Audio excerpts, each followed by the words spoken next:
নামাজ শেষ হওয়া মাত্রই মায়ার নবী মিম্বরে বইসা ডাক দিলেন, আলী এদিকে আসো। হযরত আলী মায়ার নবীর সামনে বসছেন, সাহাবায়ে কেরাম সবাই তাকায় রয়েছেন। আল্লাহর নবী কি জিজ্ঞেস করবেন? সাহাবীরও প্রশ্ন, নবী আজকে এত লম্বা রুকু কেন করলেন? সাহাবায়ে কেরামেরও জানবার ইচ্ছা আসেনি না নাই?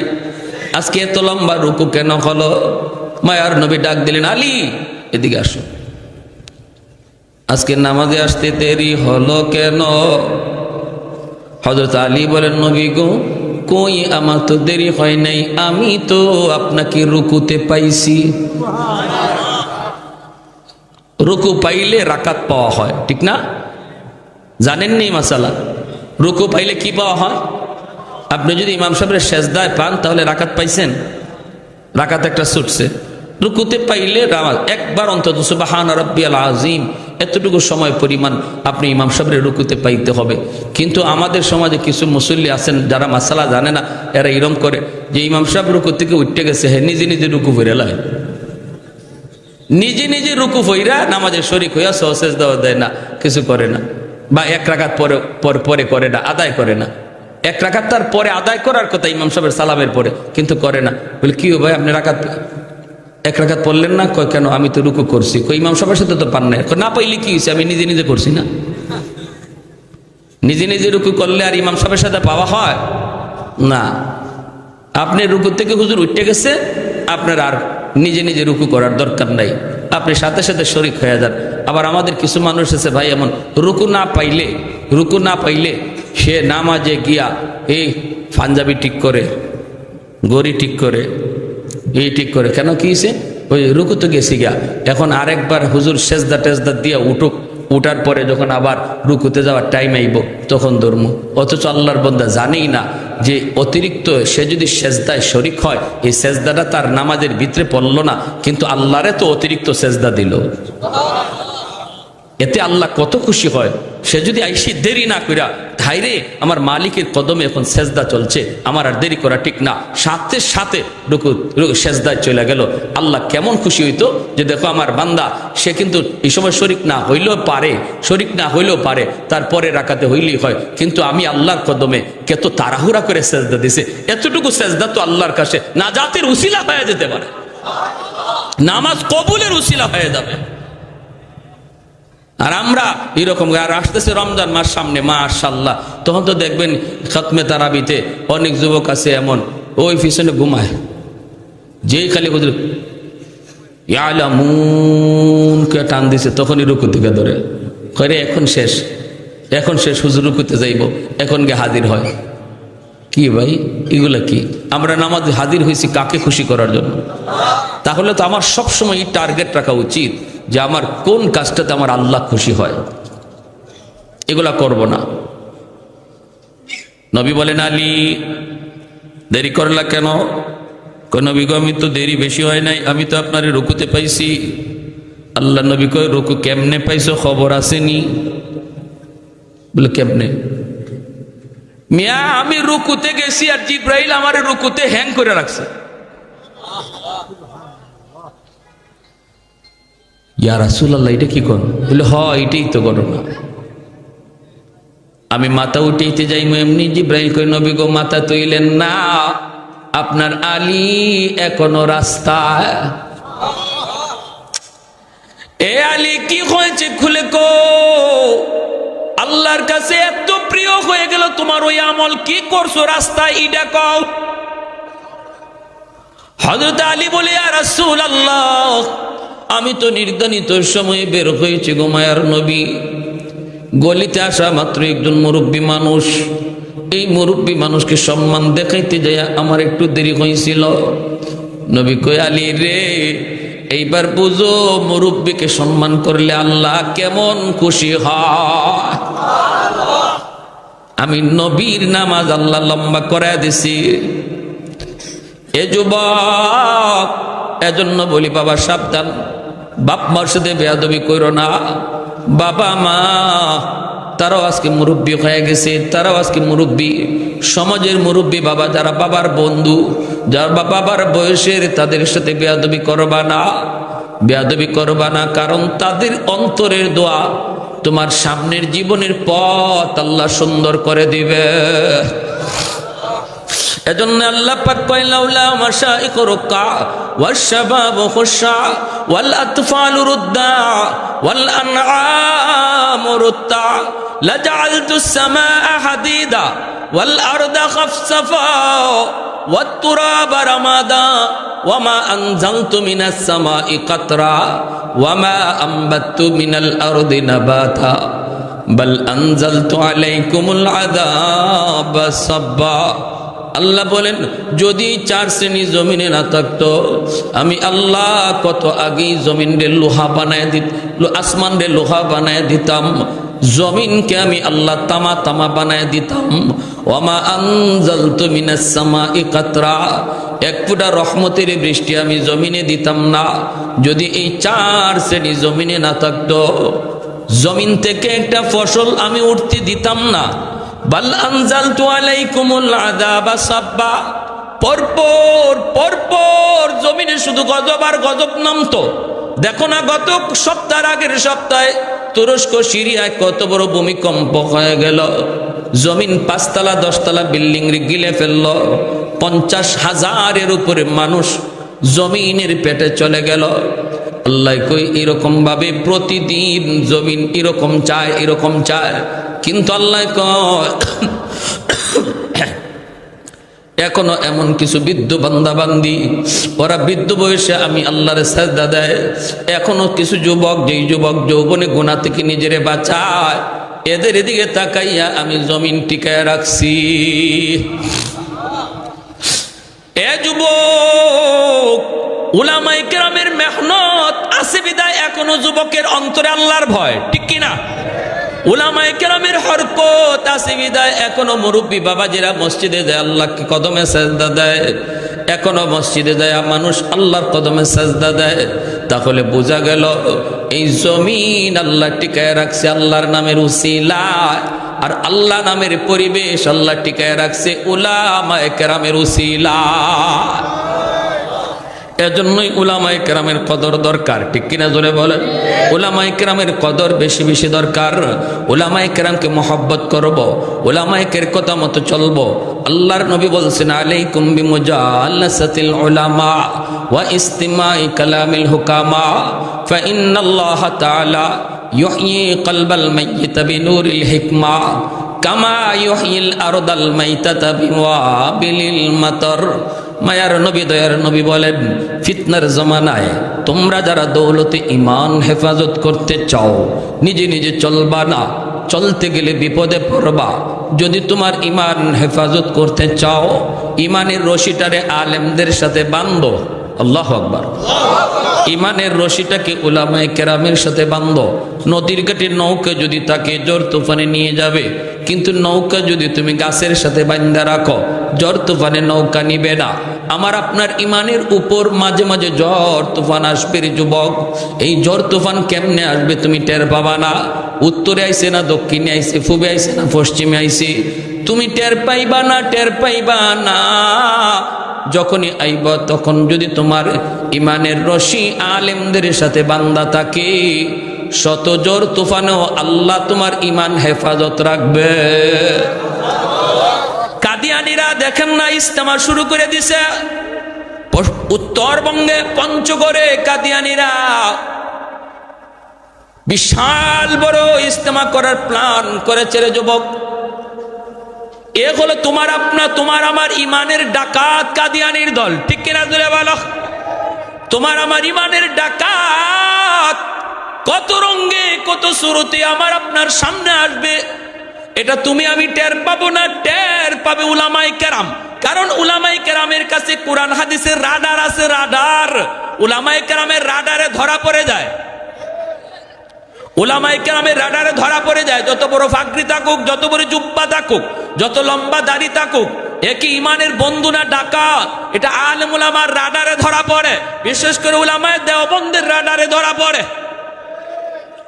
আজও পর্যন্ত কোন ডাকাত যত সদ্য বেশি আসুক না কেন উলামায়ে দেওবন্দের চোখে কোনোদিন ফাঁকি দিতে পারে নাই, পারবেও না ইনশাআল্লাহ। বোরকা পরে আসছে। ওলামায়ে দেওবন্দ তারা গাইনি ডাক্তার সেজেছেন। ডাকাত যেই সুরত ধরে আইছে, ওলামায়ে দেওবন্দ সেই সুরতে ওরে ধরছেন। ঠিক কিনা? তাহলে বলুন, কাদিয়ানীরা এরা মুসলমান না কাফের? আরেকটু জোরে বলেন, মুসলমান না কাফের? কাদিয়ানীদেরকে যারা কাফের কইব না, এরাও কাফির। এদের মতবাদ কি? এদের মতবাদ হলো আমার নবীর পরে নবী নাই, নবীর পরে নবী কাদিয়ানী। আর আমাদের আকিন হলো, আমাদের ইমান হলো আমার নবী শেষ নবী, নবীর পরে নবী। জোরে কর, নবীর পরে নবী। আমার নবীর খতমে নবুয়ত, এটা হলো নবীজির শান মান।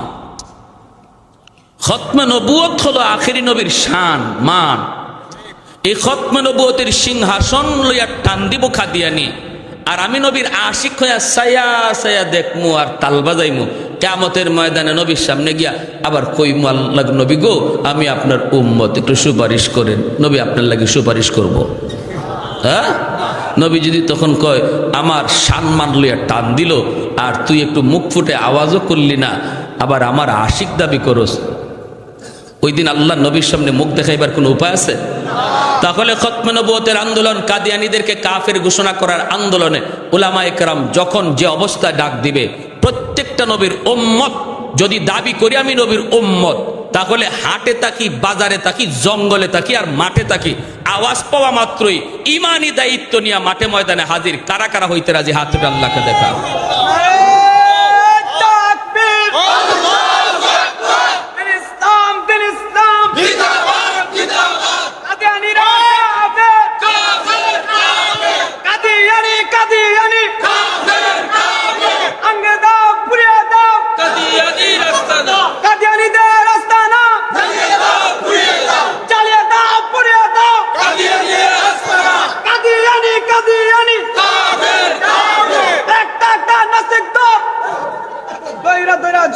মাশাআল্লাহ, আমার ভাইরা সজাগ আছি তো? সবাই সজাগ আছি তো? হ্যাঁ, এটা খালি চৌকের সজাগ না, দিলের সজাগ বলতেছি। সব দায়িত্ব, সব ঠিকাদারি যদি মেসাবকলে দিয়া দেন তাইলে হইব? আপনারা যদি সব দায়িত্ব আলেমুল আমারে দিয়া দেন, আল্লাহর কাছে নিজে জবাব দেওয়া যাইব? কিছু কিছু বিষয় আছে যেগুলা খালি হুজুরদের দায়িত্ব না, গোটা উম্মার দায়িত্ব, গোটা নবীর সমস্ত উম্মতের দায়িত্ব। এজন্য কাদিয়ানী বিরোধী আন্দোলন, এটা সমস্ত উম্মতের উপরে এই দায়িত্ব ফরজ ফরজ ফরজ। কেউ বাঁচতে পারবেন না, কেউ বাঁচতে পারবেন না। আল্লামা আহমদ শফী রাহিমাহুল্লাহ আজকে দুনিয়ায় নাই। শেষ বয়সে এই ডাকটা দিয়ে একটু গরম কইরা হায়াত পেয়ে বের পাইলেন না। পাকিস্তানের জমিনে কাদিয়ানীদেরকে কাফের ঘোষণা করা হয়েছে সংসদে, আর সেই কাদিয়ানীদেরকে সংসদে কাফের ঘোষণা করার জন্য লক্ষ লক্ষ নবীর আশিকের মিছিল বের হয়েছিল, আর সরকার গুলি করে 10,000 নবীর আশিককে শহীদ করেছে, যার বিনিময়ে পাকিস্তানের পার্লামেন্টে আইন করে কাদিয়ানীদেরকে কাফের ঘোষণা করা হয়েছে। আমি তো মনে করি বাংলাদেশে নবীর আশিক পাকিস্তানের চেয়ে কম না বরং বেশি আছে। আওয়াজ দিয়ে বলেন ঠিক কিনা? অতএব যদি উলামায়ে কেরামের ডাকে আবারও ডাক দেওয়া হয়, উলামায়ে কেরামের নেতৃত্বে যদি সংসদে আইন করে বাংলাদেশের সরকারের কাছে এই দাবি পেশ করতে, জনগণকে ময়দানে ডাক দেওয়া হয়, প্রয়োজনে যদি আমাদের বুকে গুলি চলে, পাকিস্তানে 10,000 মরছে, আমরা 10 লাখ নবীর জন্য মরতে কারা কারা তৈয়ার? হাত উঠে আল্লাহকে দেখা।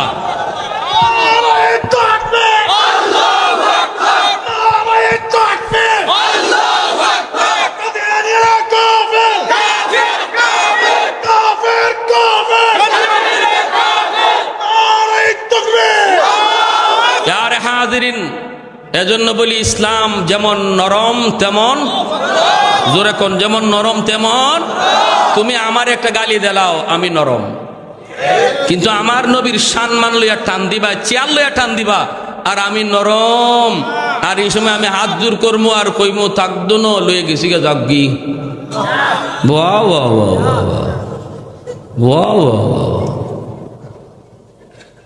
আমার ভাইয়েরা, বন্ধুরা, এজন্য বলতেছিলাম একটু মনোযোগ দিয়ে কথাগুলো শুনি। আল্লাহ বলেন, বান্দা আমারে খুশি কর, আমারে খুশি কর। তোর কাকে তোর উপরে খুশি এটা দেখা লাগবে না, তুই খালি দেখ আমি তোর উপরে খুশি কিনা। তোর উপরে কেডা খুশি এটা দেখিস না। আজকে আমরা এটা দেখকেই ভুল করছি। ভারত খুশি নি দেখো, পাকিস্তান খুশি নি দেখো, অমুক নেতা খুশি নি দেখো, অমুক দেশ খুশি নি দেখো। আল্লাহ কয় হায় রে বোকার বোকা, তুই কি এটা তোর চিন্তা করার কথা ছিল? তোর চিন্তা করার কথা ছিল দেখো আমার আল্লাহ খুশি কিনা। আমি আল্লাহ যদি তোর উপরে খুশি থাকি, ওরা সব যদি তোর দুশ্মন হয়, বিন্দু পরিমাণ পশম নড়াইতে পারবে না। এই ইয়াকিন আসেনি না নাই? এই ইয়াকিন আমাদের দুর্বল হয়ে গেছে, এই ইয়াকিন আমাদের দুর্বলতা এসেছে, যার কারণে আল্লাহ নারাজ। আল্লাহ নারাজ। আল্লাহু ওয়ালিয়ুল্লাযীনা আমানু, আল্লাহ বলেন আমি আল্লাহ কলাম ইমানদারের বন্ধু। আল্লাহু আকবার, জোরে কর। এটা আল্লাহ নিজে ঘোষণা দিয়ে দিয়েছেন, বান্দা আমি আল্লাহ তোর বন্ধু, আমি আল্লাহ তোর বন্ধু। এইবার আমি আপনি আল্লাহকে বন্ধু বানাইতে হবে, আমি নিজেকে দাবি করতে হবে আমিও আল্লাহর বন্ধু। যদি এদূর হয় তাহলে বন্ধু বন্ধুকে সাহায্য করবে, এটা বন্ধুত্বের দাবি। বন্ধুকে যদি আরেকজন মানুষ পিঠায় আর বন্ধু যদি ছায়া ছায়া দেখে, তাহলে এটা বন্ধুত্বের সাথে নিমক হারামি। আপনার ফিটায় আর আপনার বন্ধু ছায়া ছায়া তাল লয়, এটা কি বন্ধু? হ্যাঁ, তাহলে আল্লাহ যে বললো আমি তোমাদের বন্ধু, এখন আমাগরে ফিটাইতেছে, আমরা রক্ত ধরতেছে, আল্লাহ দি লড়েও না সরেও না, তো কের বন্ধু? প্রশ্ন জাগেনি না জাগে না? কঠিন ভাবে আল্লাহকে নারাজ করে ফেলেছি। আল্লাহ কই আমি তোর বন্ধু, আর আমি কই না ভারত আমার বন্ধু।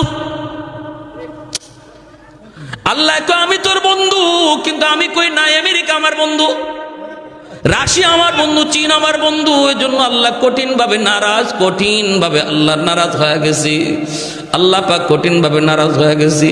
নারাজ হওয়ার কারণে আল্লাহ আমাদের থেকে মুখ ফিরায় রাখছে। এজন্য আমাদের রক্ত ঝরতেছে জমিনে, ফিলিস্তিনের জমিনে প্রতিনিয়ত মুসলমান ভাই রক্ত ঝরে। গাজার মানুষগুলি রাতে ঘুমাইতে পারে না রে যুবক, তুমি আর আমি ঘুমাই, কিন্তু মা সারাটা রাত জায়গা জায়গা সন্তানের মাথার পাশে পাহারা দে, কখন জানি দুশ্মনের বুলেট এসে করে পড়ে। আমি আপনি যখন আর্জেন্টিনা ব্রাজিলের খেলা নিয়ে মত্ত, ওই রাতেও ফিলিস্তিনে একজন মুসলিম যুবক অসুস্থ বাবার ঔষধ আনতে হাসপাতালে না গেছে, ফার্মেসিতে বাবার জন্য ওষুধ আনতে গেল। ওই যুবক বাবার জন্য ওষুধ নিয়ে আনতে পারে নাই, বরং বাবার কাছে লাশ হয়ে ফিরছে ইহুদিদের গুল্লির দ্বারা। আমারে আর তোমারে আর্জেন্টিনার খেলা নিয়ে পাগল কইরো না, কারণ তোমারে আমারে ওই বাচ্চার খাতিরে আল্লাহ পালতেছে, আল্লাহ খাওয়াইতেছে।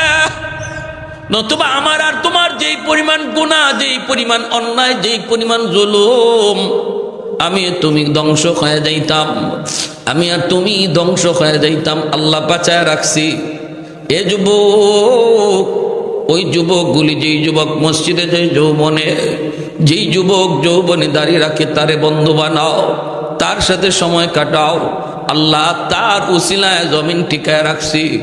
বন্ধু বানাইবা তো নামাজি বন্ধু দেখে বন্ধু খুঁজো না, না অন্যায় কাজে যেই যুবক দৌড়ে তার বন্ধু বানায় না, তার সাথে চইল না। যদি অন্যায়ের সংখ্যা বেড়ে যায়, যদি গান বাজনার আয়োজন করেন না, যুবকের সংখ্যা জমিনে বেড়ে যায়, তাহলে পৃথিবীর হায়াত আল্লাহ কমায় দিবে। কেউ শুনলো না, কেউ দেখলো না, কেউ বুঝলো না, কেউ দেখলো না, কেউ শুনলো না, কেউ বুঝলো না। তোমার দিলের খবর জানেন কে? দিলে দিলে বৈশা শুধু বললাম মালিক যা করেছি ভুল করেছি, এতদিন পর্যন্ত যা করেছি ভুল করেছি। আল্লাহ ব্যবসা করতে মিথ্যা বলেছি, আর বলবো না। চোখের সামনে আমার পাশের দোকানদার কবরে চলে গেল, চোখের সামনে আমার বন্ধু কবরে চলে গেল, খেলার সাথী আজ কবরে শুয়ে আছে, লেখাপড়ার সাথে আজকে কবরে চলে গেল। জানি না মালিক কোন দিন আমার ডাক আসে। মালিক আমি তওবা করলাম, আর জীবনে কোনোদিন মিথ্যা বলবো না, আর জীবনে কোনোদিন মাপে কম দিব না, আর জীবনে কোনোদিন কোনো মানুষে ঠকাইবো না। এই কথাটা তুমি দিলে দিলে এখানে বইসা বলতে দেরি, আল্লাহ তোমার নাম মুহূর্তের ভিতরে অলির খাতায় লিখতে দেরি হবে না। আহাদুল লাইসা কামিসলি সামাদুল লাইসা কাফাদলি লিমানিল মুলকু তুগুই তো সাজাওয়ার খুদাই তো খুদাওয়ান্দে আমি নি তো খুদাওয়ান্দে ইয়াসারি তো খুদাওয়ান্দে জামি নি তো খুদাওয়ান্দে সামাই تو رحیمی تو کریمی تو سمیعی تو بصیری تو معدی تو مدلی تو ملک العرش بجائی بری از خردن و خفتن بری از تهمت مردان بری از بیم و بیدی بری از رنج و بلائی এত দয়া এত মায়া এত দয়া এত মায়া এজন্যই তো আল্লাহ পাক জমিনের ধমক দেয়া কই জমিন আমার বান্দার বিরুদ্ধে তোরা কেউ নালিশ দিবি না আমার বান্দা যত গুনাহ করুক না কেন কখন কোন টাইমে তার দিলটা নরম হয়ে যায় কখন কোন আলেমের পাশে বসে দিলটারে নরম করে দেয় আর দিলে দিলে আমি আল্লাহর কাছে কান্দে আমি কিন্তু মুহূর্তের ভিতরে তার সব গুনাহ মাফ করে ওলির খাতায় তুইলা দিব অতএব তোমরা জমিন আমি আল্লাহর কাছে বান্দা বান্দির বিরুদ্ধে নালিশ দিবি না জমিন প্রতিদিন আল্লাহর কাছে এইভাবে নালিশ দেয় আলা কুল্লা ইয়াউমিন ওয়াল আরদু ইস্তাজিলু রাব্বাহু ওয়াল বাহরা ইস্তাজিলু রাব্বাহু ওয়াল মালাইকাতু ইস্তাজিলু রাব্বাহু হাদিসে কুদসি আল্লাহ পাক বলেন জমিন প্রতিদিন কয় মালিক আর কত আমি জমিনের উপরে গুনাহ দেখব মালিক আমার উপর দিয়ে জালেম যখন পায়ে খাইটা খাইটা যায় আমি জমিন তার পায়ের কদম আর কত সইব ও মালিক আর কত আমি অন্যায় দেখব আর কত গানের আওয়াজ সইব আর কত তোমার নাফরমানি আমি জমিন দেখব আসবিরু ইলা মাতা আসবিরু আমারও তো একটা ধৈর্য আছে মালিক আর কত ধৈর্য ধরব আমি দেখতেছি না ফরমান আমার উপর দিয়া হাইটা খাইটা দাপট দেখায় দেখায় যায় জালেম দেখতেছি আমার উপর দিয়া জুলুম করে করে যায় আল্লাহ আমি জমিন আর কত দেখব আর কত সইব আবতালিউ ইবনা আদম ফি কারি আমারে অনুমতি দাও ওই জালেম রে আমি গিলে ফেলি আল্লাহ অনুমতি দাও আমি ওই 5 তলা 10 তলা বিল্ডিং গিলে ফেলি আল্লাহ পাক রব্বুল আলামিন ধমক দেয় আল্লাহ কয় শুধু জমিন না ওয়াল বাহরা ইস্তাজিলু রাব্বাহু সাগর মহাসাগরগুলি প্রতিদিন আল্লাহর কাছে এইভাবে আবদার করি কক্সবাজার সমুদ্র সৈকত কতজন যায় গুনার আসর বসায় দেয় এত বড় সাগর মুহূর্তের ভিতরে আল্লাহ চাইলে পরে দুনিয়া ডুবাইয়া দিতে পারে সিডর হলো বাংলার মানুষ দেখছে কত মানুষ মরল মাঝে মাঝে এরকম সাগর উশৃঙ্খল হইয়া কখনো কখনো ছুটে চলে আল্লাহ কই এরকম একদিন দুই দিন না সাগর প্রতিদিন আমি আল্লাহরে কয় মালিক আমার সাগরের পারে যে অন্যায়গুলা জালেমগুলি করে যে গুনার আসর দ্বারা বসায় আমি সাগর আর কত সইব অনুমতি দাও আমি সাগর জমিনটারে পাক বানায় দিই এই নাপাক জমিন গুনাহগারের কারণে নাপাক হয়ে গেছি আল্লাহ এই নাপাক জমিনে আমি পাক বানায় দিই আল্লাহ পাক রব্বুল আলামিন এইভাবে সবাইকে ধমক দিয়ে কইরে জমিন থাম থাম এখনো জমিনে আমার এমন কিছু বান্দা বান্দি আছে যাদেরকে আমি আল্লাহ আমার নিজের হাত দিয়া বানাইছি আমি আল্লাহ দেখি কি পরিমাণ গুনাহ জমিনে হয় কি পরিমাণ অন্যায় হয় কি পরিমাণ জুলুম হয় আমি দেখি মসজিদে কয়জন নামাজে যায় আর নামাজের বাইরে কয়জন থাকে আমি আল্লাহ সব দেখতেছি এরপর ধরি না কেন জানোনি এই মানুষকে আমি আল্লাহ আমার সকল সৃষ্টি জীবের ভিতরে সবচেয়ে বেশি আদর করে বানাইছি আসমান আল্লাহ বানাইছেন কুন ফায়াকুন বইলা জমিন আল্লাহ বানাইলেন কুন ফায়াকুন বইলা ফেরেশতা আল্লাহ বানাইছেন কুন ফায়াকুন বইলা কিন্তু আমারে আপনারে আল্লাহ পাক কুন ফায়াকুন বইলা বানাই নাই রে যুবু, আমারে আপনারে যখন আল্লাহ বানাইছে, আল্লাহ বলে খালাকতু বিয়াদাইয়া, আমি আমার নিজের হাত দিয়া তোমারে বানাইছি। কারণ এই চেহারার মধ্যে এত দামি কপাল, এই কপাল দিয়া বান্দা আমার কুদরতি কদমে সেজদা দিবে। এই কপালটার এত দাম, এই কপালটার এত দাম, এই কপাল ফেরেশতাদের হাতে বানাইলে হয় না, এই কপাল কুন ফায়াকুন বলল হয় না। আমি আল্লাহ এত দামি কপাল নিজের হাতে বানাইছি। এরপরও কেন ধরি না জানোনি? জমিনে এখনো 4 শ্রেণী আছে।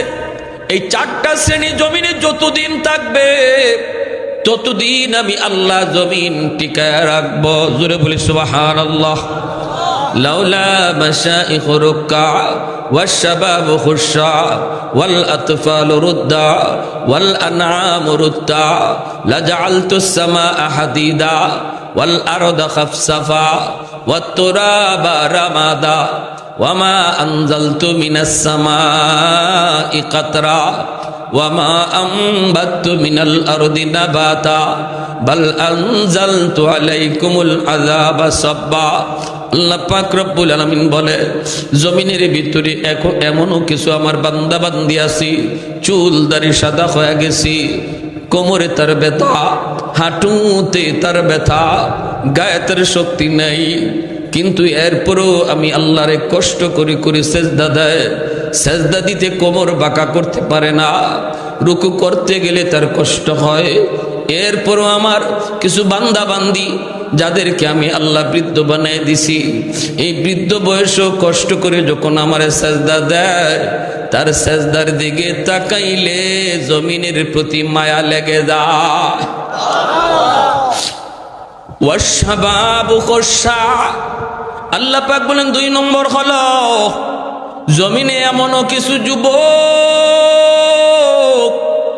এমনও কিছু যুবক পাওয়া যায় যৌবনের পাগলামি করে না, যৌবনে সে গুনার কাজে যায় না, যৌবনে বাপ মার সাথে বেয়াদবি করে না, অথচ যৌবনের চাহিদা ছিল অন্যায় করা, জুলুম করা, যৌবনের চাহিদা ছিল মারধর করা, যৌবনের চাহিদা ছিল জিনা ব্যভিচার করা, যৌবনের চাহিদা ছিল গানের আয়োজন করা। কিন্তু না, জমিনে এমনও কিছু যুবক আছে সর্ব সেক্টরে, সর্ব জায়গায়। আল্লাহ বলেন এরা যৌবনে মসজিদে তারে পাওয়া যায়, যৌবনে রমজানে রোজা রাখতে দেখা যায়, যৌবনে বাপ মার সেবা করতে পাওয়া যায়, যৌবনে মুরব্বীদের শ্রদ্ধা করতে তারে দেখা যায়, যৌবনে তার মাথায় টুপি পাওয়া যায়, যৌবনে তার মুখে আমার নবীর সুন্নত দেখা যায়। ওই যুবক যখন আমি আল্লাহর ভয়ে গুনাহ থেকে নিজেরে বাঁচায়, তার কলিজার দিকে তাকাইল, জমিনের প্রতি আমার মায়া লেগে যায়। 3 নম্বরে আল্লাহ বলেন ওয়াল আতফালু রুদ্দা, জমিনের মধ্যে ঘরে ঘরে কিছু শিশু বাচ্চা আছে, ওই শিশু বাচ্চার কোনো গুনাহ নাই, কোনো অন্যায় নাই, কোনো অপরাধ নাই, বাচ্চাটার উপরে শরীয়তের কোনো বিধিবিধান এখনো জারি হয় নাই, শিশু বাচ্চাগুলি নিষ্পাপ মাসুম ফেরেশতার সমতুল্য। ওই বাচ্চাগুলি ওরা গুনাহ যদি করে তো করছে তার বাবা, করছে তার মা, মার গুনার কারণে, বাবার গুনার কারণে জমিনে গজব আসতে চায়। এই গজবের ভিতরে এই শিশু বাচ্চাটাও পইরা যায়, অথচ ওর কোনো অন্যায় নাই, ওর কোনো অপরাধ নাই। আমার ওই নিষ্পাপ অবুঝ বাচ্চাটা, বান্দাটা যখন টুট ভাঙ্গে ভাঙ্গে বিপদে পইরা কান্দে, তখন এই জমিনের প্রতি আমি আল্লাহর মায়া লেগে যায়। 4 নম্বরে আল্লাহ বলেন ওয়াল আনআম রুত্তা, জমিনের মধ্যে কিছু পশু পাখি আছে, জীব জানোয়ার হাইওয়ানাত আছে, এদের উপরে শরীয়তের কোনো বিধিবিধান নাই, গরু ছাগল হাঁস মুরগির উপরে নামাজ নাই, রোজা নাই, এদের কোনো অন্যায় নাই, অপরাধ নাই। যদি জমিনে গজব নেমে আসে রে জমিন, এই সাগর, যদি তোরা এই জমিনের মধ্যে কোনো বিশৃঙ্খলা, কোনো গজব দাও, তোমরা যদি জমিনের মধ্যে কোনো ধরনের মানুষের উপরে এমন আসমানি জমিনি বিপদ নিয়ে সামনে হাজির হও, গরু ছাগলগুলি এরাও গজবে পইরা যায়, অথচ এদের কোনো অন্যায় নাই, অপরাধ নাই। এদের দিকে তাকাইলেও জমিনের প্রতি আমি আল্লাহর মায়া লেগে যায়।